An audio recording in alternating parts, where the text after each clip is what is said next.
The opinions expressed on this program represent the viewpoints of individual authors or contributors and do not necessarily reflect those of Troy University. This is EconVersations, a joint production of Troy Trojan Vision and the Manuel Johnson Center for Political Economy. Now, here's your host, Dr. Dan Sutter. Hello and welcome to EconVersations. I'm your host, Dr. Dan Sutter of the Johnson Center for Political Economy at Troy University. In the spring of 2020, the United States and various state governments implemented what Supreme Court Justice Samuel Alito called unimaginable restrictions on individual liberty. Whether these measures actually slowed the spread of COVID and saved lives is a question that economists are currently investigating. We do know that these measures closed non-essential businesses across the country, thousands of which never reopened, and restricted religious and personal freedom. To understand how these policies emerged, we must understand the legal process that was used to implement them, the state emergency power laws. And if we don't like the measures imposed in 2020, which in some cases extended into 2021, citizens should ask their lawmakers to change the emergency power laws. Joining me today on EconVersations is St. Karnick. He's a senior fellow with the Heartland Institute and also a publications director for Heartland. St. has written hundreds of op-eds in newspapers, magazines, and for websites across the country, as well as authoring many reports for the Heartland Institute. He's joining me today to talk about Heartland's research on emergency powers that was published in a report that they titled Governors, Not Gods, and which critically examined the good and the bad in these laws. Well, welcome to EconVersations, Sam. Thank you, Dan. Well, so let's get started here, because these, for many people, these restrictions, the stay-at-home order, business closures, seemingly came almost out of nowhere in the spring of 2020.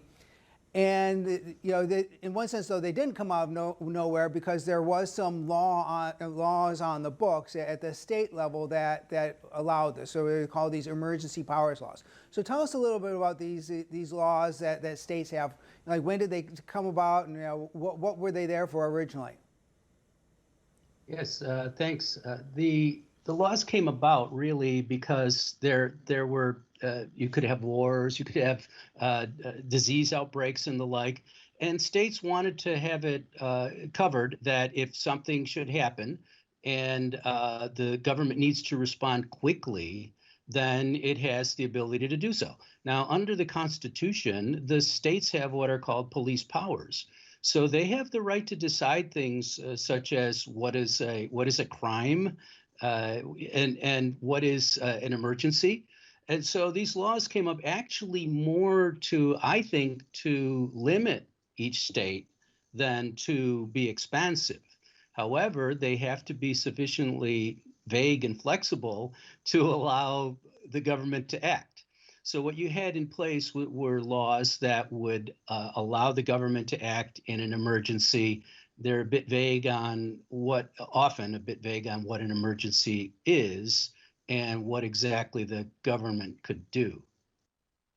One of the things that will be important is when we get into some of the details of these laws is that state legislatures aren't always in session. Many of them are part-time, and they aren't in session all the time, like, say, Congress seems to be, and that ends up being a bit of an issue when we think about the separation of powers. But tell us a little bit about, or remind us, like, some of the states and how they have these part-time legislatures.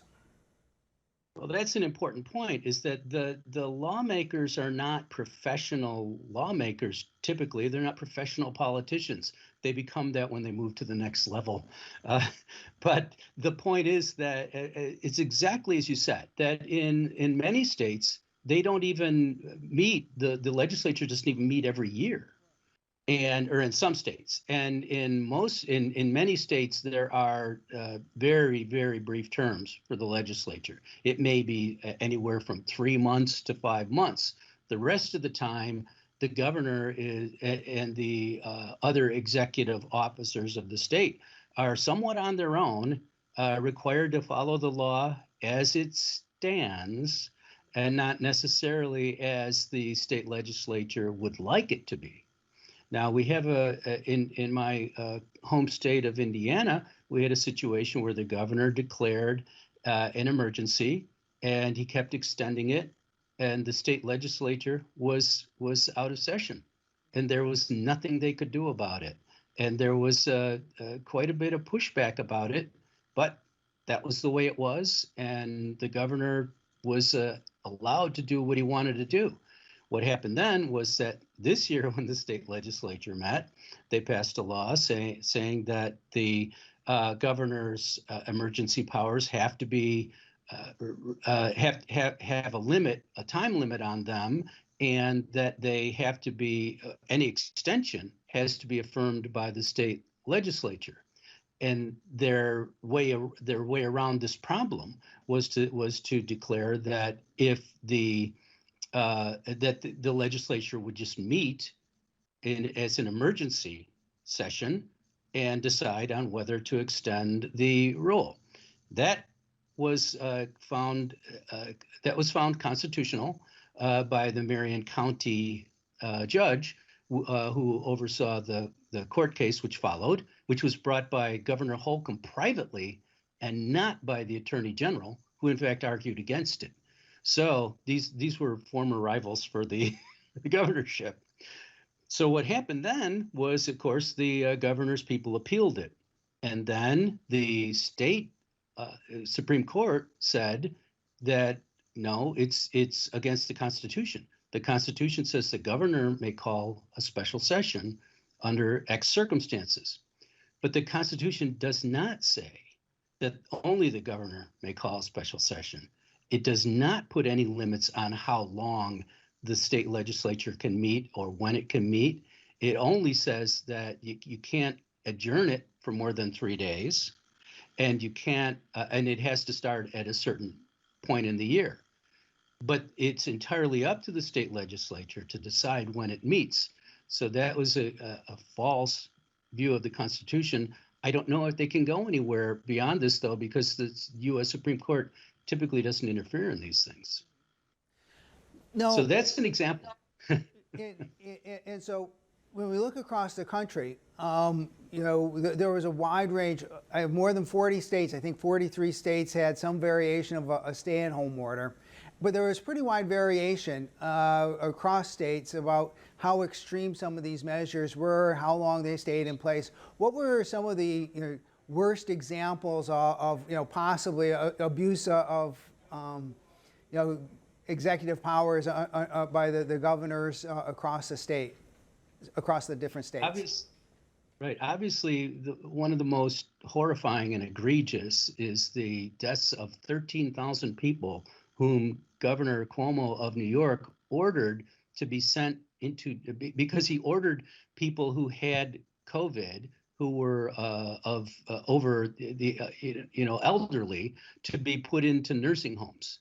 And so that spread COVID through the most vulnerable population very rapidly. 13,000 people died as a result of that order.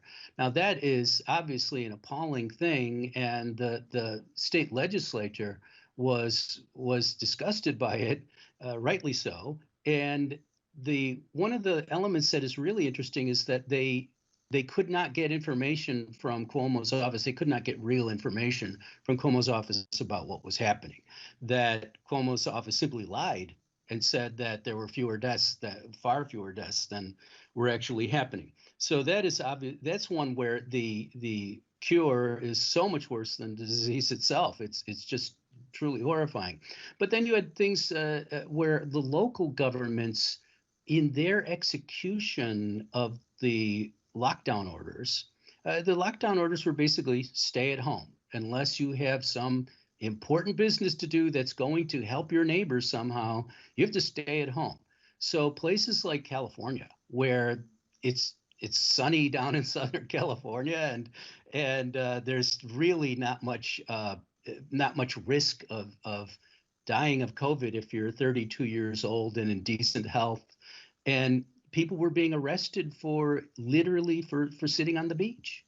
And people in Washington State were arrested for going to parks with their children. And this and some of the video clips that you can find are quite startling. That although they shouldn't be, because we've seen lots of egregious behavior by authorities in recent decades. But these are the kinds of events that I think characterize how dangerous vague emergency laws can be, and how dangerous they are when you don't have any fallback for the people to make choices about these things. And the people do that through their state legislatures. And that gets into a good point, I think, as well, and that is, like, if you happen to live in a state where the governor did some reasonable things, like Governor DeSantis in Florida, he seemed to govern in a much lighter hand fashion, and many people praised his behavior.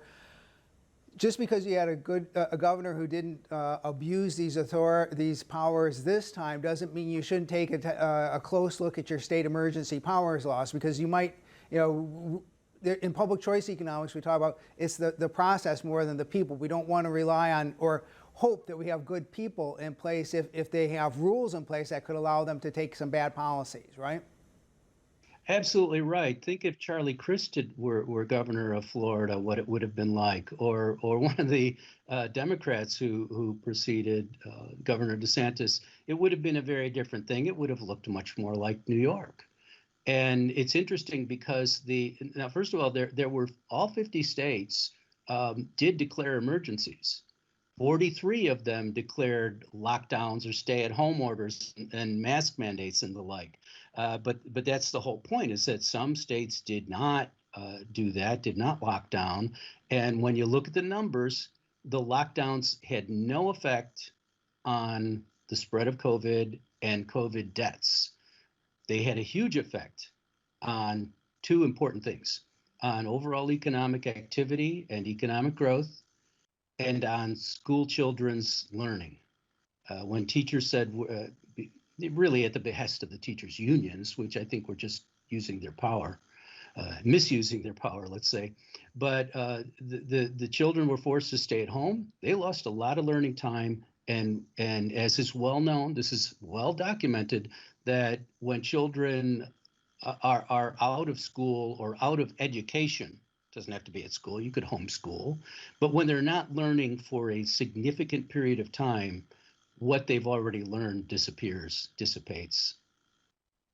And just again, before we get into some of the specifics of the different laws and what you might want to recommend as a law,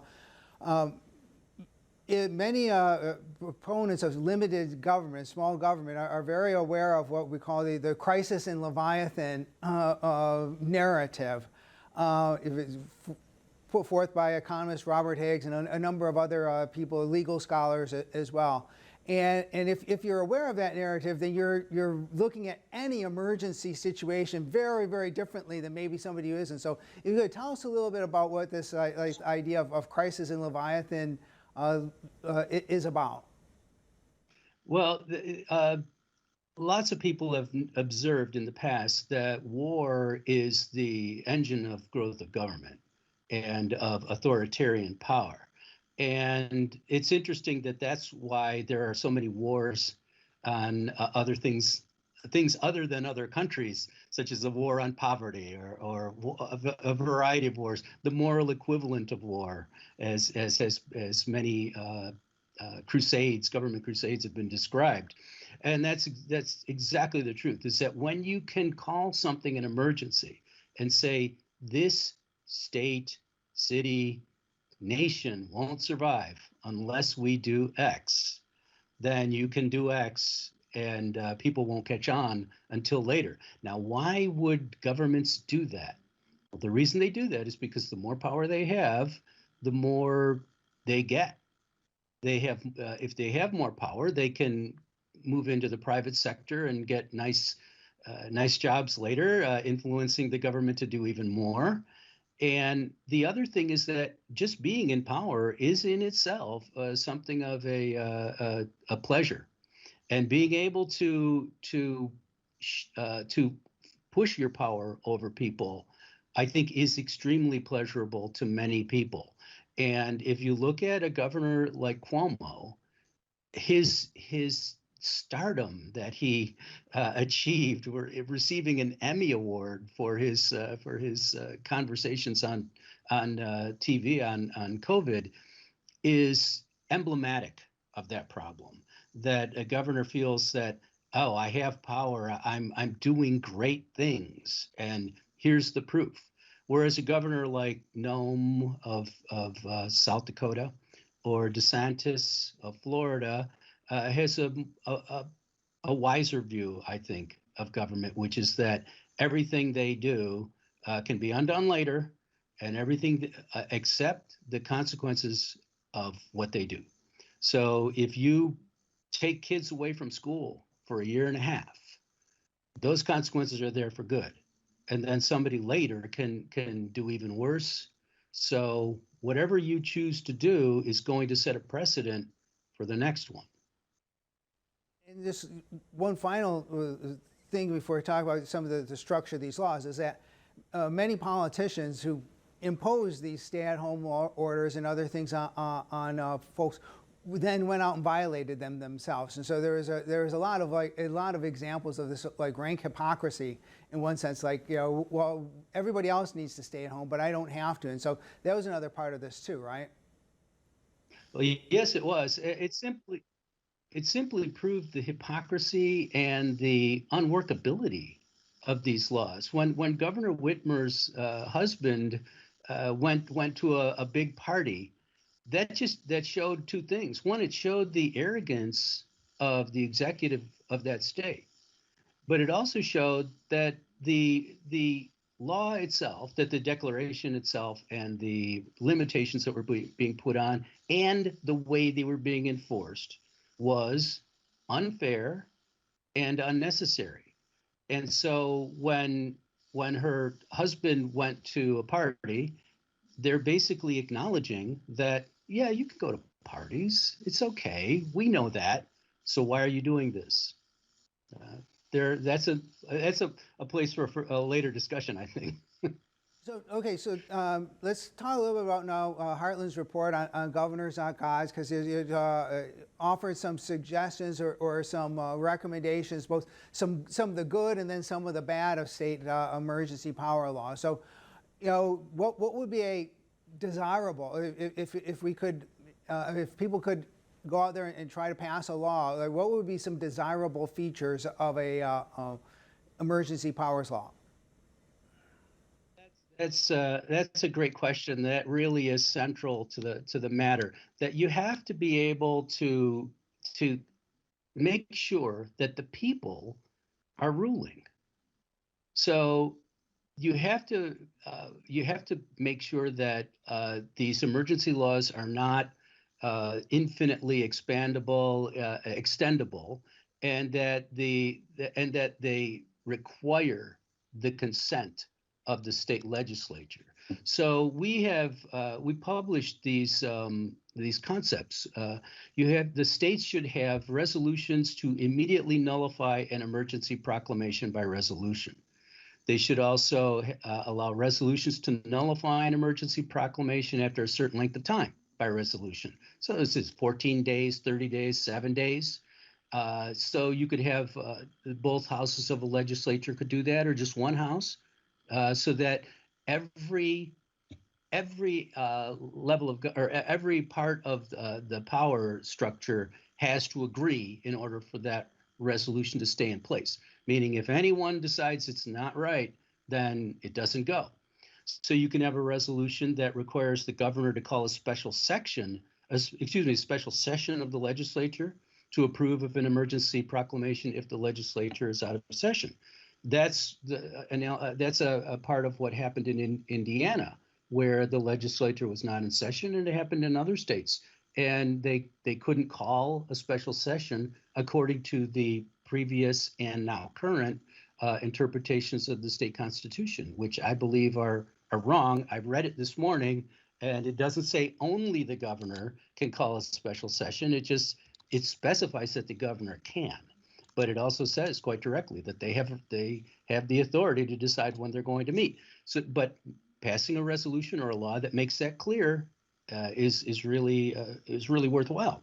The other thing is you could have an interim committee or a group of legislatures that would extend or reject any emergency proclamation. So in some states, for example, there's a legislative committee that has members of both houses of the legislature, and it might be a dozen people, it might be 20, but they would have the authority under the statute to meet and to decide whether to extend a resolution. The other thing is impose specific limits on the executive authority. So you say that the governor can't unilaterally close businesses or close houses of worship, shut down freedom of the press, the right to bear arms. It's very interesting that in some states it was the churches couldn't open, or they were limited to say 15 or 25 people in a sanctuary that could hold 1,000. That is absolutely unconstitutional. There's no justification for that, and that's the kind of thing that you can put statutes into law that will clarify that and make it explicit, even though you shouldn't have to do that. The problem is if you give a governor enough wiggle room, they'll wiggle through anything. And so these approaches give you ways of making sure that if there's an emergency declaration, that the governor has the power to do that. That's okay.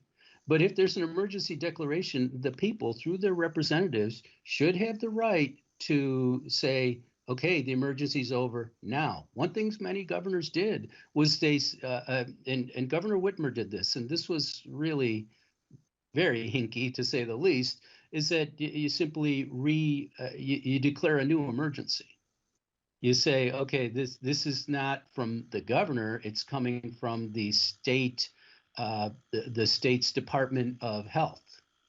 So now the State Department of Health declares an emergency. If your state law doesn't make it explicit that only the governor can declare an emergency and only declare it or extend it with the consent of the legislature, then you're leaving yourself open to these kinds of problems. One way to describe, I think, to put what you're saying here is that it's really important that we preserve the separation of powers. The separation of powers that we have a legislature and an executive or a governor. We've got to make sure that that still is in place during the emergency times. We still need that balance of power. Going back to your earlier question, that is central to the matter, which is that the government. There is always going to be some urge to steal power. That's a human thing, and public choice theory is spot on in that regard. And that's why you create separation of powers. The way our form of government is supposed to work, in fact, is that each part of the polity has veto power, so that if the executive wants to do something, it has to go through the legislature. Okay, the legislature writes the law, the executive executes the law. The court decides whether it's constitutional. Now, the way it's supposed to work is unless all three agree on something, it doesn't happen. The government doesn't do it. They're just not permitted. So if the legislature doesn't pass a law, the governor can't just say, oh, here's what I'm going to do, and that's that. And then the court can't say later, yeah, it's okay with us. We don't mind. The legislature didn't pass a law. It's not law. It's not legal. It's not legitimate, and it's not right.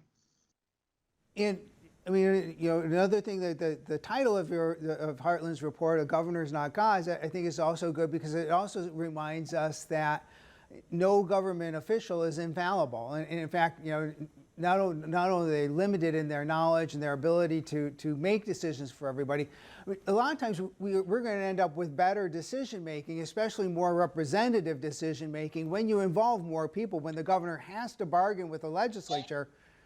Sometimes if the governor is on planning to do something that's going to end up being really bad, like the example of Governor Cuomo in New York, the nursing homes, sometimes having to talk to other people and have somebody say, "Oh, that's a terrible idea." I mean, that's part of what we also get out of the separation of powers, right?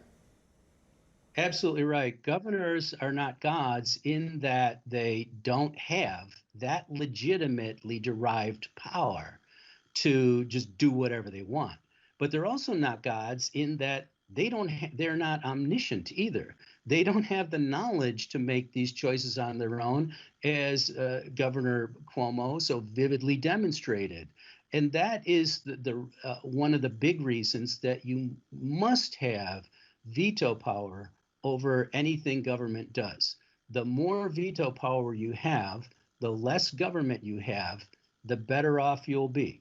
Yes, we do need police powers, and that is reserved to the states quite rightly.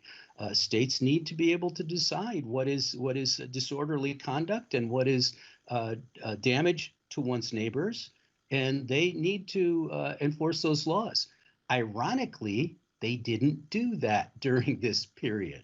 During the COVID period, people were marching in the streets, tearing down statues, burning buildings, looting businesses, rioting, murdering one another, setting up autonomous zones within the state that simply declared, we're not going to follow any of your laws, you creeps, and so on and so forth. So they didn't actually execute their police powers properly, and they clearly executed them according to whim. And a god would not do that. And just one other thing is, like, not only when you have command and control, another thing that also tends to happen is centralized command and control with a governor making dictates. It doesn't necessarily have to be the case, but a lot of times you do end up with one size fits all. You end up with one set of rules that get imposed on everybody. And I think John Tamny, the business writer, made this point repeatedly during COVID. We still need to have experimentation, even when we're like dealing with a virus, to see like what can work to help contain it, what can allow businesses to possibly reopen. We still need some experimentation going on, right? That's the idea of states being laboratories of democracy, and they were that. We learned a lot about government action, and in particular in emergencies, but the efficaciousness of government action as a whole.